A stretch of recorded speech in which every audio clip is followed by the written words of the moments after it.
Hello friends, good afternoon to all of you. Our today's topic is decay kinetics, and in our previous video we has already completed the terms related to the decay kinetics, in which we has to study the type of radioactive decays, in which alpha, beta, gamma particles were studied, as well as we are also studied the particles and their nature, and the stability of nucleus we have studied. And therefore, after studying all these topics related to this, it's very easy to understand decay kinetics. Okay, now look toward the decay kinetics. I have right here all over the derivation. Here is, first of all, we should understand what is the decay. Decay means what? The initial amount of the substance decompose or disintegrate and to form the stable one is known as the decay. And how much amount of the decay, in how much speed, and how much time is required for such a type of the decay is known as the decay kinetics. So friends, radioactivity is spontaneous process, isn't it? Radioactivity is spontaneous process. It is irreversible in nature and which cannot depend upon temperature and pressure. Now look toward, here is X. X is a parent nuclei which are very unstable, and of course it is the radioactive in nature, and X compound is disintegrate to Y, and whatever the new nuclei is formed is known as the daughter nuclei, and which are stable in nature.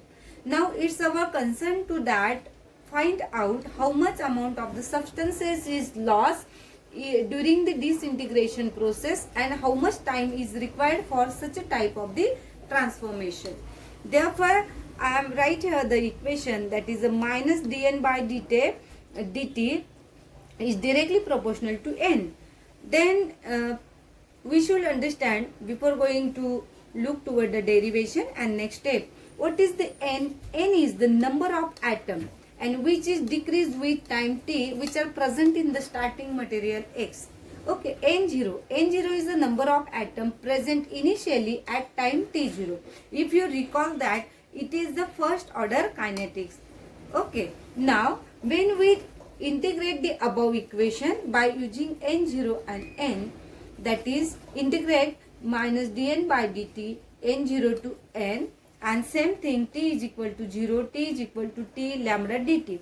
What will be happen? Here is the simplification step of that derivation, that is integrated N0 to N dN by dt is equal to lambda into dt. Of course, lambda is a proportionality constant. We have to keep outside of the integration one.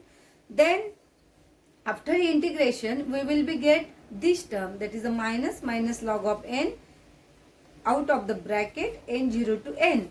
So friends, when we solve this bracket, it is a simple mathematical rule, and this rule we has applied in chemical kinetics. Are you remember that? Yes. And this, when we solve this bracket, we will be get such a type minus log n minus log n0, and when we keep out this term outside the bracket, we will be get minus log n plus log n0 is equal to lambda t. So friend, after simplification, we will be get log n0 by n is equal to lambda t, isn't it? And after rearranging, we get the value and answer of lambda is equal to 2.303 by t log n0 by n. Means what? Here is a log to the base 10. We are just convert log to the base 10 and we will be get this equation, and this equation is known as the decay kinetic equation of the radioactive substance. So friend, this is very simple decay kinetics. Now when we integrate the above equation by using without limits, we will be get minus log n is equal to lambda t plus c, and c is the integration constant which are used when we are not using a proper limits. Okay, this is also one of the equation, and This is the exponential form of this equation. Instead of conversion into the log to the base 10, this equation we will be write in the form of exponential. That time we get n is equal to n0 e raised to minus lambda t. So friend, it is the decay kinetics. And now after decay kinetic, we will be proceed toward the characteristics property of the decay kinetics. And that characteristic property we has already studied in the PowerPoint presentation. But I just recall to you that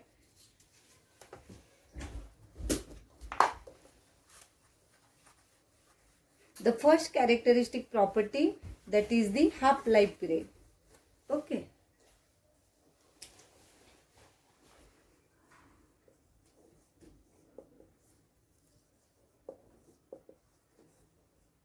Half-life period. What is the meaning of the half-life period?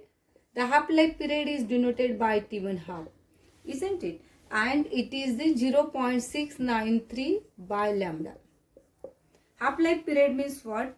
The initial amount of the radioactive substance is exactly reduced to half at that time. That period is known as the half-life period. So friend, this is the first characteristic property of the decay kinetic equation. Second one is units. What is the unit? Of course, it's very simple to find out the unit of the decay constant or proportionality constant. That is the per time.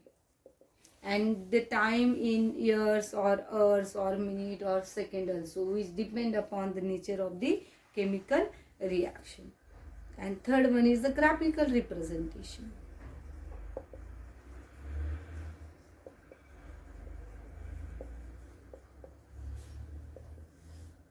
As we know that when we plot the graph, time versus concentration, what happens? As the time is increases, the concentration of initial substances decreases, and it is a decay kinetics for the reactant. And same thing is found in case of the product. When time is increases, the product is increases. Yeah. So those are the characteristic property. I hope you understand. For any query, you can ask me on Google Classroom. And friends, please write down the notes related to this.